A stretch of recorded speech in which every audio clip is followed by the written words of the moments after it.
నమస్తే, welcome to #you. నేను మీ రాజేష్.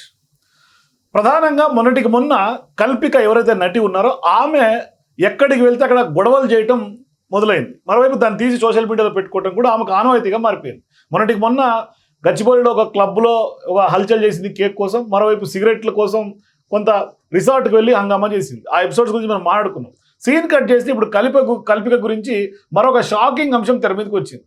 ఇవాళ వాళ్ళ కుటుంబ సభ్యులకే ఆమె వల్ల కొంత థ్రెట్ ఉంది అని వాళ్ళ తండ్రి ఏకంగా ఇప్పుడు ఫిర్యాదు చేశారు. మరోవైపు కుటుంబ సభ్యులకే కాదు, ప్రజలకు కూడా ఈమె వైపు నుంచి కొంత ఇబ్బందికరమైనటువంటి పరిస్థితులు ఉన్నాయి. ఆమె మెంటల్గా డిస్టర్బ్డ్గా ఉన్నారు. ఆమెని ఖచ్చితంగా రిహాబిలిటేషన్ సెంటర్కి తరలించాలి అంటూ కూడా విజ్ఞప్తి చేస్తూ ఒక ఫిర్యాదు చేశారు. సో ఈ నేపథ్యంలో అసలు కల్పిక ఎపిసోడ్లో ఏం జరుగుతుందో మాట్లాడదాం. మనతో పాటు ఫిలిం క్రిటిక్ దాసరి విజ్ఞాన్ మనతో పాటు జాయిన్ అవుతారు, మాట్లాడదాం. సార్ నమస్తే. విజ్ఞాన్ గారు, ఏంటి ఇప్పుడు నిజంగా ఇప్పుడు అంటే ఆమె మెంటల్ కండిషన్ బాగాలేదని, ఒక రకంగా చెప్పాలంటే ఫ్రస్ట్రేషన్లో ఉందని, పిచ్చికి లోన్ అయ్యిందని, ఇప్పుడు ఆమెను రిహాబిలిటేషన్ సెంటర్లో పెట్టి కొంత ట్రీట్మెంట్ ఇవ్వాల్సినటువంటి అవసరం ఉందనేది వాళ్ళ తండ్రి వాదన. ఏంటి నిజంగా ఏం జరుగుతుంది అసలు ఈ వ్యవహారంలో? ఇక్కడ ఓవరాల్గా చూస్తూ ఉంటే నాకైతే జాలి కలుగుతుంది.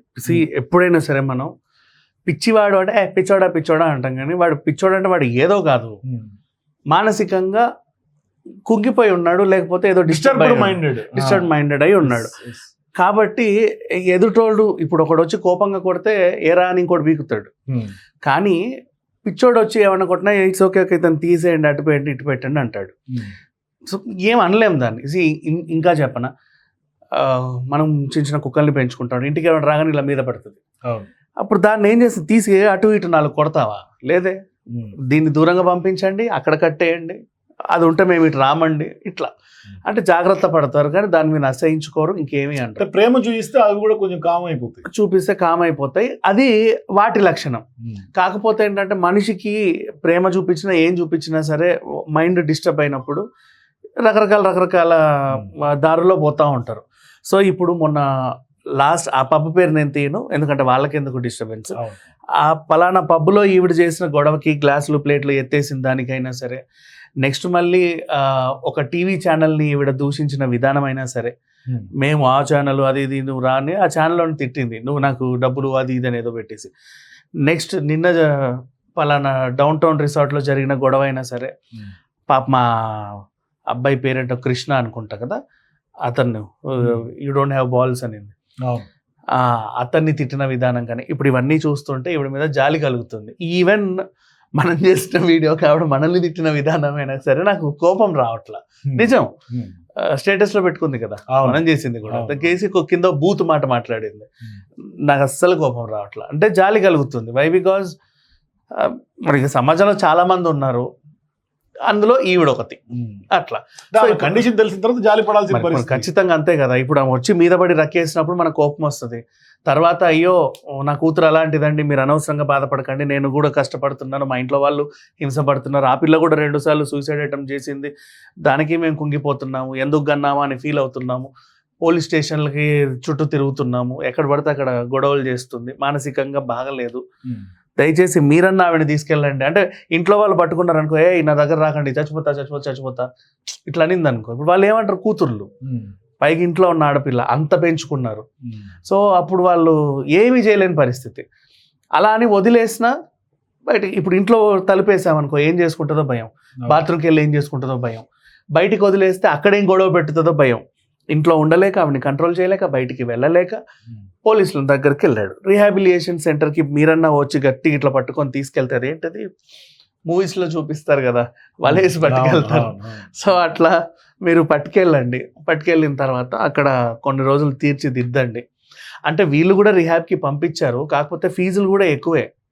వాళ్ళ మాట కూడా వింటుందో లేదో తెలియదు. పోలీసులు అయితే ఇక ఖచ్చితంగా ఏదో రకంగా మంచిగా, అంటే ఈ ఏజ్ మహిళలు అన్నప్పుడు, పైగా పెళ్లిగాని అమ్మాయిలు అన్నప్పుడు వాళ్ళు చాలా ప్రొటెక్టివ్గా చూసుకుంటారు. అంటే ఈ రోజుల్లో లేపు పాపం ఈయన ప్రాబ్లం ఏముంటుంది అంటే వాళ్ళ డాడీది మానసికంగా బాగాలేదు, ప్రైవేట్ రిహాబిలిటేషన్ నమ్మేలా లేదు కదా, హాస్పిటల్స్ నమ్మేలా లేదు, రోజుకోటి చదువుతున్నాం మనం, పైగా ఈమె కండిషన్ బాగాలేదు, నటి, పైగా ఆమె యాక్ట్రెస్ నటి, వాళ్ళు ఎవరన్నా ఏదన్నా చేశారనుకో బాగోదు.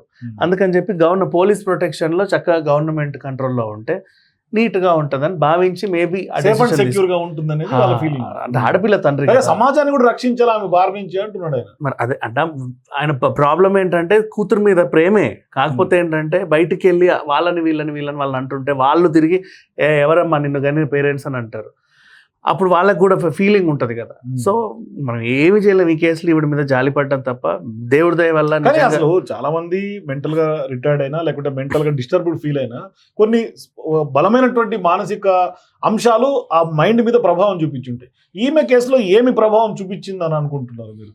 బికాజ్ ఏం ప్రభావం అంటే మీకు ఒకటి చెప్పనా, మొన్న రీసెంట్ ఎగ్జాంపుల్ కృష్ణ అనే ఆయన్ని, నీ ఇంటి పేరేంటి అంటే ఎవడి కొడుకు నువ్వు, ఇట్లాంటివి వస్తాయి ఆ డైలాగ్స్ అన్ని దాని రిలేటెడ్.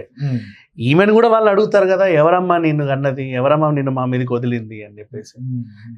ఇట్లాంటి సిచ్యువేషన్స్లో ఆ తండ్రి బాధపడ్డాడు. ఇక ఈమె సంగతి అంటావా, మైండ్ బాగాలేనప్పుడు మనం తన్ని ఎలా విమర్శించడానికి లేదు, ఏ యాంగిల్లోనూ విమర్శించలేం. వై? బికాజ్ తన కండిషన్ బాగాలేదని ఆమె చెప్పుకోలేదు, నేను ఇలా అయిపోయాను అని. తన సొంత తండ్రి వచ్చి పోలీసులను ఆశ్రయించాడు కాబట్టి ఈమె మీద ఏమీ అనలేని పరిస్థితి ఇప్పుడు.